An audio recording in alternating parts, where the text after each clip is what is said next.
Voilà, vas-y, Mundi, en tête de sa place, que Dieu te bénisse. Voilà, bonsoir tout le monde. Merci Seigneur pour la réunion, pour les garçons qui m'ont laissé la parole.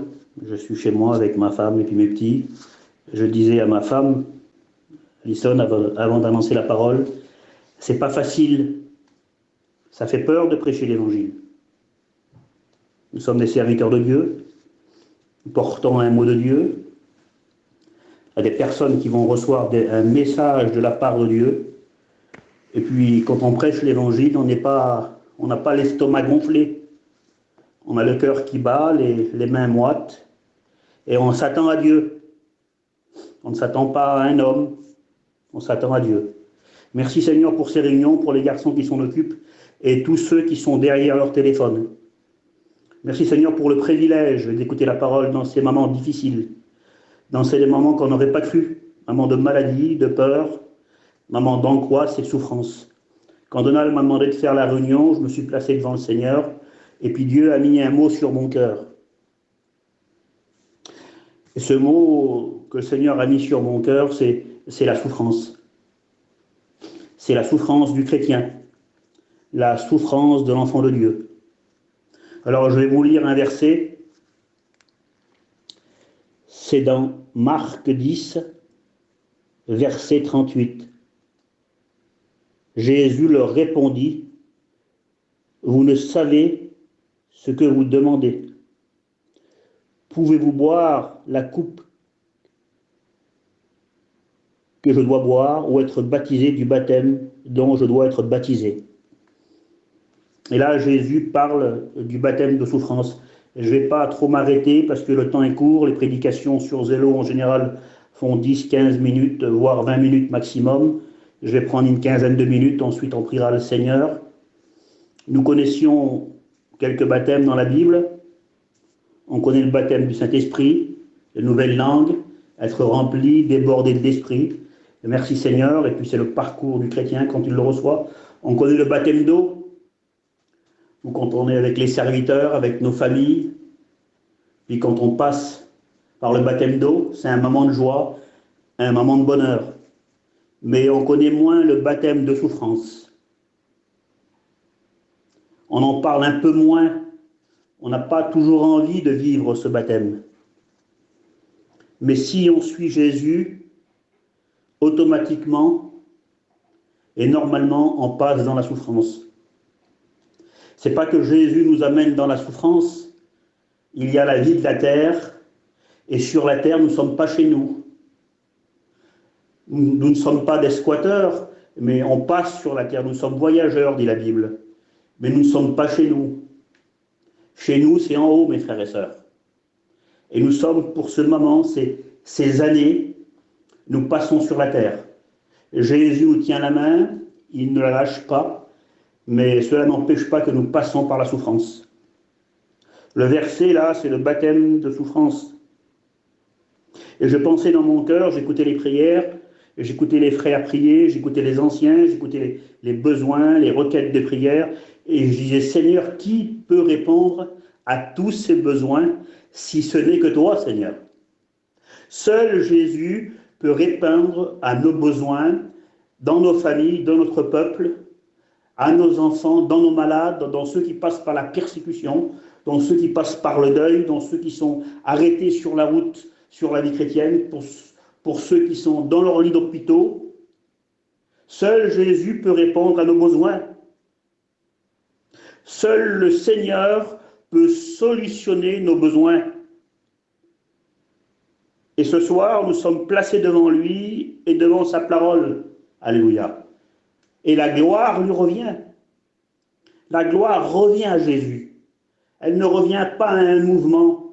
Elle ne revient pas à un homme. Mais elle revient à Dieu. Et ce soir, je voudrais vous parler de la souffrance. Quand on se lance dans la vie chrétienne, quand on a rencontré le Seigneur, c'est ce que j'ai vécu, et je pense que certains l'ont vécu aussi, on ne s'attend pas à souffrir comme ça. On ne s'attend pas à souffrir comme ça. Il y a des moments de joie, il y a des moments de paix, Il y a des moments de bonheur où on passe des moments de bonheur, des vagues de l'esprit, des fois, passent dans notre cœur et puis nous font du bien. Il y a des moments où on se retrouve à table, pour certains, ça s'est peut-être jamais fait parce que les hommes partaient et rentraient le soir, et puis ils se trouvent à table avec leurs enfants, et puis là on ressent toute l'onction de Dieu tomber, l'approbation de Dieu tomber. Mais il y a aussi beaucoup de souffrance. Et puis, dans cette souffrance-là, pour certains, ça dure un moment, et pour d'autres, plus longtemps. Je ne sais pas quelle est ta souffrance. Je ne sais pas si c'est une persécution familiale. Je ne sais pas si c'est la maladie. Je ne sais pas si c'est le deuil. Je ne sais pas si c'est le rejet, l'incompréhension. Je ne sais pas si tu es à l'hôpital avec ton téléphone à côté de toi. Je ne connais pas ta souffrance, mais Dieu la connaît. Et puis, à force de souffrir, on en viendrait à croire qu'on a loupé quelque chose, ou qu'on a passé à côté. Un peu comme Job, vas-tu me punir pour une faute de jeunesse? On a l'impression d'être puni par Dieu, voire d'être maudit des fois. Pourquoi, Seigneur, je souffre comme ça? M'as-tu oublié, Seigneur? Tu m'as oublié, Seigneur? Tu m'as oublié? Ben, laisse-moi te dire, mon frère, laisse-moi te dire, ma sœur, Dieu ne t'a pas oublié. Jésus est avec toi. L'œil de Dieu est sur ta vie. La main de Dieu est posée sur toi. Et le diable s'en réjouit. Parce qu'il parle, il a ses démons. Et il s'en réjouit. Il s'en réjouit de venir nous parler, nous chuchoter à l'oreille en disant « Regarde, il t'a abandonné. Regarde les autres, ils réussissent. Leurs enfants se convertissent. Leurs maris se convertissent. Ils les arrivent dans leurs affaires. Ils ont un petit quelque chose. Et toi, ça n'avance pas. Ça n'avance pas chez toi. Ça n'avance pas dans ta famille. Regarde tes enfants, ils ne sont même pas chrétiens. Et là, je voudrais m'adresser aux serviteurs de Dieu, mes frères. Des fois, on va se déplacer chez les autres, essayer d'apporter ce que Dieu a mis sur notre cœur. Moi, mes garçons sont jeunes, mais je sais qu'il y a des frères anciens. Leurs enfants ne sont pas tous chrétiens. Et puis que le diable vient le soir, ou vient avant la prédication, nous mettre cette souffrance sur vos cœurs, en disant, regarde chez toi, regarde ce qui se passe chez toi, et toi tu vas au loin porter la parole. Mais ce soir, il est dévoilé au nom de Jésus. Il a été vaincu à la croix et dévoilé par Jésus. Et si le diable vient nous parler, et vient nous mettre à l'oreille plein de pensées, en disant que ça n'avancera pas, que ça ne sera pas, qu'il n'y aura pas la bénédiction, tu n'obtiendras pas la délivrance, ni le besoin que tu as besoin. Mais aujourd'hui, au nom de Jésus, ce soir, il est vaincu au nom de Jésus-Christ. Amen. Il y a plusieurs souffrances, je les ai citées un petit peu avant. J'ai écouté tout à l'heure Chouchoun et Ézéchiel. Je voudrais vous parler de la souffrance de la maladie. On a vécu une expérience, je ne sais pas si les frères m'écoutent, je pense qu'ils m'écoutent, et qu'ils se rappellent de ça. Il y a 2 ans, il y avait une retraite spirituelle à Lille. Les garçons de l'église, les prédicateurs avaient organisé cette mission, et puis j'étais venu le dernier camping, au début de la mission, et je me suis placé. Il n'y avait plus beaucoup de place, il y avait plein de campings, le chapiteau était un peu loin, et puis il y avait une cité HLM en face, et puis je ne voulais pas trop me mettre là. J'avais peur, j'étais un petit peu loin, j'avais un petit bébé, c'était compliqué, il y avait la cité HLM, en face il y avait ces raclés là, les dealers, ils dealaient de la drogue, il y avait des pitbulls qui se promenaient. Et puis bon, je dis on va rester là, on était avec le groupe de camping, et puis on a resté là, et puis une journée, 2 jours s'est passé, qui habitait l'HLM en face, une gadji, Et puis mon petit a parlé avec elle, et elle a demandé pourquoi il y a de la musique, pourquoi il y a des chants, c'est quoi le chapiteau de montée, qu'est-ce que vous faites là? Et puis le petit, il avait 10 ans à l'époque, et puis il dit, Madame, on est chrétien évangélique, c'est un chapiteau où on prie Dieu, les pasteurs nous prêchent la parole de Dieu. Et puis le petit, il a commencé à témoigner à cette dame-là, à cette sédentaire, et puis avec ces petits mots d'enfant, elle a dit sur lui, écoute, elle dit, on a un problème chez nous, mon mari.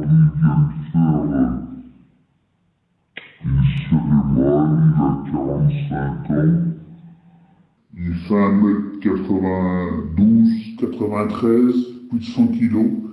Il était valide, il arrivait à nourrir notre famille, et maintenant il est dans une chaise roulante. Alors, petite et bien gentille, t'es un enfant, mais parle-moi pas de Dieu.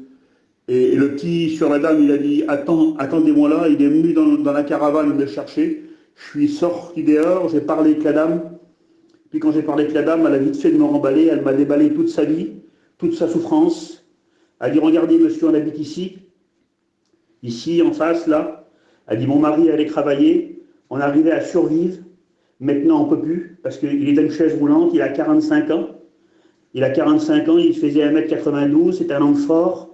Et maintenant, il est paralysé d'un côté, il a du mal à parler, et puis il ne peut plus travailler, on touche une pension, et avec ça, on n'arrive pas à finir le mois.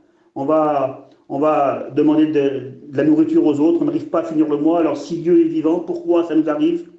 Et moi, je lui ai témoigné avec les mots que j'avais, avec des versets de la parole, et puis elle m'a dit non, non, non. Et j'ai pris le petit par la main, prêt à partir, et mon petit, il dit, Madame, ce soir, on vous invite à la réunion. Dites à votre mari que ce soir, on vous invite à la réunion, il y a une place pour vous. Ah ben, elle dit, je vais lui dire. Elle dit, je vais lui dire. Si c'est un enfant qui l'invite, je ne sais pas. Elle dit, vous, monsieur, je ne pense pas que mon mari est venu. Mais je vais lui dire que c'est un enfant de 10 ans qui l'invite. Elle est retournée chez elle. Et nous, on a retourné chez nous. On s'est mis à table, on a mangé, lors de la réunion est venue. J'ai vu mes garçons se préparer. C'est beau la foi d'un enfant, Seigneur. Que c'est beau la foi d'un enfant. J'ai vu mes fils se préparer, l'autre mettait son blouson, mettait ses chaussures, l'autre prenait sa pile, il faisait une mise sur la place. Et je dis, vous allez où? Je regardais ma femme, je dis, vous allez où? Ben, on va récupérer Nathalie et Vincent, ils s'appelaient comme ça. Nathalie et Vincent devant le terrain, devant la place, pour les amener en dessous le chapiteau. Et je regardais ma femme, je dis, laisse les faire, je dis, faites attention, c'est dangereux. Et puis les petits sont partis, on a été à la réunion, il n'y avait plus de place, le chapiteau était plein, je pense que Chouchou et Ézéchiel s'en rappellent, le chapiteau était plein, puis la réunion était bénie. Ce soir-là, c'était Ézéchiel qui chantait des cantiques, et puis un autre frère qui allait prêcher. Et puis je me suis tourné, et de loin, j'ai vu arriver mes fils, mes deux petits, avec ces gadgets là. Et j'ai vu ce monsieur qui était dans le fauteuil roulant, et mon petit qui avait à l'époque 15 ans, qui est assez fort, assez costaud. Il avait du mal un petit peu à pousser la poussette là, et ils sont venus vers moi, et puis ils me les ont présentés. Et puis je ne viens pas ici pour louer, ni pour prier. Je viens ici pour régler mes comptes avec lui. Parce que moi aussi, j'ai des enfants. Et j'ai 45 ans. Et mes enfants, j'arrive plus à les nourrir. Regarde aujourd'hui, je suis dans une chaise roulante. J'étais un homme valide, un homme fort. Et regarde comment je me trouve. Alors je viens en dessous de cette toile pour régler mes comptes avec lui et pour lui demander pourquoi je suis dans cette chaise. J'ai pris la chaise, j'ai avancé, le fauteuil, on s'est mis devant.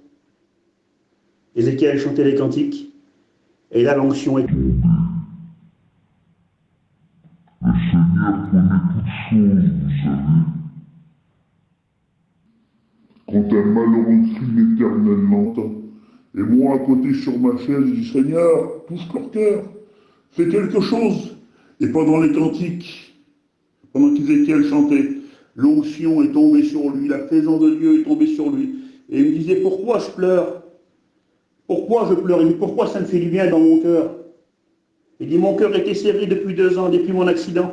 Il dit, pourquoi ça se desserre? Pourquoi je me sens bien? Il dit, pourquoi la colère part de moi? Et puis sa femme pleurait à côté. Elle lui tenait la main. Et je disais, Vincent, c'est Jésus qui vient te visiter. C'est Jésus qui vient visiter ta vie. On a appelé les frères, on a prié pour lui. Il m'a dit, je ne sais pas comment il faut faire pour le suivre. Ben, je dis, écoute, donne-lui ton cœur. Ben, il dit, je lui donne. Il dit, j'ai pas grand-chose à lui donner. Il dit, je lui donne. Et ce soir-là, cet homme a fait la paix avec Dieu. Il avait sa souffrance. Je sais qu'il y a des malades. Je sais qu'il y a la maladie, je sais qu'il y a le Covid, je sais qu'il y a la peur, je sais qu'il y a l'angoisse. On y a passé, nous, il y a 8 ou 9 mois. J'ai perdu mon beau-frère du Covid de 50 ans. Ma femme était à l'hôpital, a fait 15 jours d'hôpital, elle est restée 5 mois sous assistance respiratoire. Je connais l'angoisse de la maladie.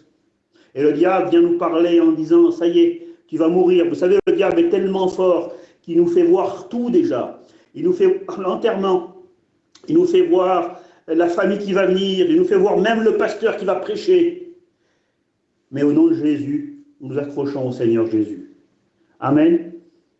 Et puis ce jour-là, Vincent et Nathalie ont fait la paix avec Dieu. Le lendemain, on a été les visiter avec Chouchoune, on a prié avec eux. Ils étaient tout seuls, un couple seul dans leur petit appartement. Chouchoune a prêché la parole, moi j'ai chanté. Ils ont été bénis. J'ai renoué contact avec eux. On les a dirigés sur une église évangélique vers les sédentaires. Et maintenant, c'est des chrétiens. Amen, alléluia. Merci Seigneur. Je sais pas par où tout passe. Mais c'est bizarre à dire. Un chrétien qui souffre. Je voudrais dire autre chose. Mais un chrétien qui souffre, c'est normal. Jésus nous a jamais cachés. Il ne nous a pas tendu un piège. Vous savez, dans le monde, des fois, il y a des personnes qui suivent des autres et ils tentent des pièges. Mais non, pas Jésus. Jésus nous a toujours avertis. Il l'a même dit lui-même, celui qui veut me suivre, qu'il se charge de sa croix et qu'il me suive, qu'il renonce à lui-même et qu'il me suive.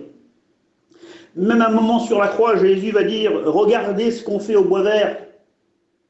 Et vous êtes le bois sec. Il ne nous a pas cachés, il n'a pas maquillé qu'on allait souffrir. Mais c'est normal. C'est normal qu'un chrétien souffre.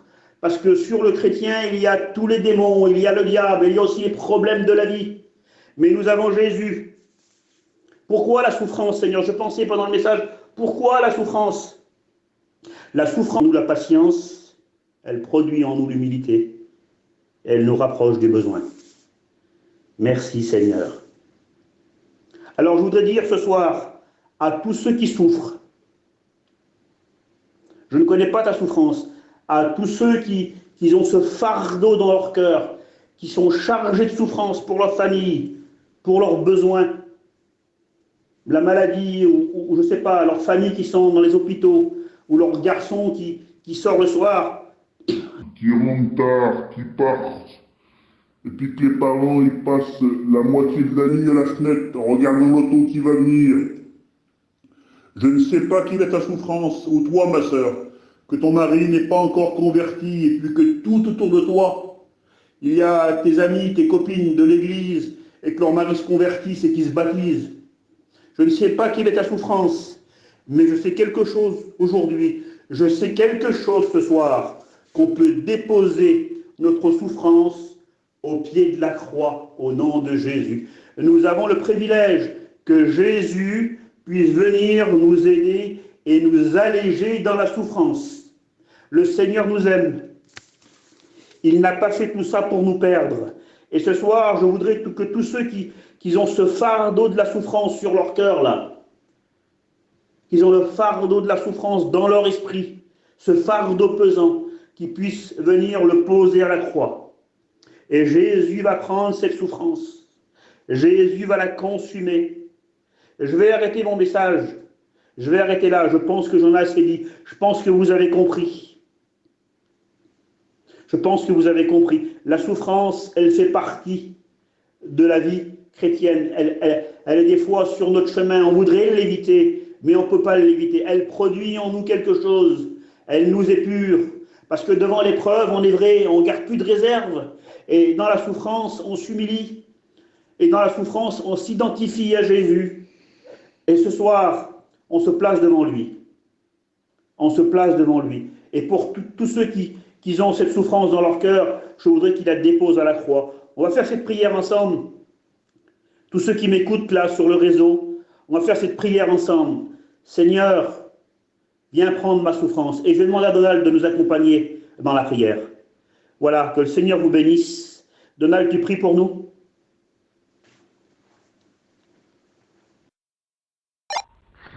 Nous te célébrons, Père du ciel et de la terre. car toi seul, Seigneur, sais parler au cœur. Non, tu ne nous as pas menti, Seigneur. La véritable évangile, ce n'est pas servez le Seigneur et tout ira bien. Ça, c'est une fausse évangile. La véritable évangile, c'est ils m'ont persécuté, ils vous persécuteront. Mais Seigneur, tu as dit aussi, je serai avec vous tous les jours jusqu'à la fin du monde. La véritable évangile est celle de la souffrance. Car comme ton serviteur a dit, lorsque nous venons vers toi, nous avons cette force obscure des ténèbres qui nous combat tout le temps. Et Seigneur, dans cette véritable évangile, Seigneur, tu as dit, vous aurez des persécutions, vous aurez des tribulations, mais prenez courage, j'ai vaincu le monde. Ça, c'est la vraie évangile. La fausse évangile, c'est celle qui dit qu'il y a des tapis rouges et puis que tout ira bien. Ça, c'est une fausse évangile. Je ne veux pas de celle-là, Seigneur. Je veux l'évangile, la véritable, la vraie. Tu nous as rien caché, tu nous as dit la vérité. Et Seigneur, c'est avec toi que nous voulons combattre, c'est avec toi que nous voulons nous relever, c'est avec toi que nous voulons aller, Seigneur. Seigneur, aller au ciel, c'est une lutte, c'est un combat, c'est une agonie, Seigneur. Mais ce soir, tu es avec nous, prends des courage, tu nous rappelles ce soir de prendre courage et de venir déposer toute cette douleur, toute cette souffrance, tous ces fardeaux à la croix, car à la croix tu as porté nos maladies, à la croix tu as porté nos souffrances, à la croix tu as porté l'angoisse, la douleur, tu as, Seigneur, porté à la croix toutes ces choses. Et ce soir, Seigneur, je viens vers toi, tu connais mes peurs, mes craintes, mes luttes en dedans, Seigneur. Tu connais mes souffrances, tu connais mes peurs, Seigneur. Mais ce soir, je viens vers toi, car toi, tu es le seul qui peut m'aider. Relevez la tête, car votre délivrance est proche. Je ne veux pas regarder à ce qui nous entoure, toute cette maladie, toutes ces mauvaises nouvelles. On est inondés de mauvaises nouvelles, Seigneur. Mais ce soir, tu nous rappelles que notre tristesse va se changer en joie. Nous avons nos luttes et nos combats sur cette terre, mais la véritable joie nous attend au ciel et nous allons, Seigneur. Le diable fait tout pour essayer de nous empêcher d'aller au ciel, mais nous sommes des guerriers, nous se relevons, nous se relevons. Nous se relevons vers Jésus, nous se relevons avec Jésus, nous se relevons avec l'Église, avec nos frères, nos sœurs. Nous se relevons avec notre mission, avec nos anciens. Nous se relevons tous ensemble, car c'est vers toi que nous allons. Nous n'allons pas vers une religion, vers une dénomination ou vers des titres d'hommes. Nous allons vers Jésus. Et nous se levons comme une armée, tous ensemble vers Jésus, avec nos peurs, avec nos craintes, avec nos luttes, avec nos souffrances. Mais nous allons vers toi, Seigneur. Tu connais tout, Seigneur. Tu fais déplacer toute une mission pour aller sauver Vincent, Seigneur. Tu déplaces un enfant, car il sait que Vincent ne vient pas sur l'appel d'un adulte. Oh, tu connais tout, Seigneur. Tu es Dieu.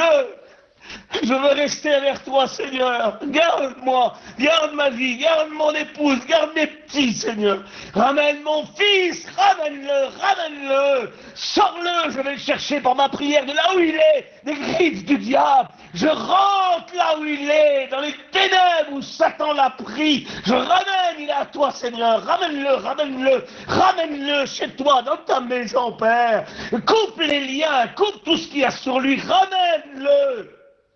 Dans le nom de Jésus-Christ, nous se levons contre les ténèbres, contre le diable et ses démons.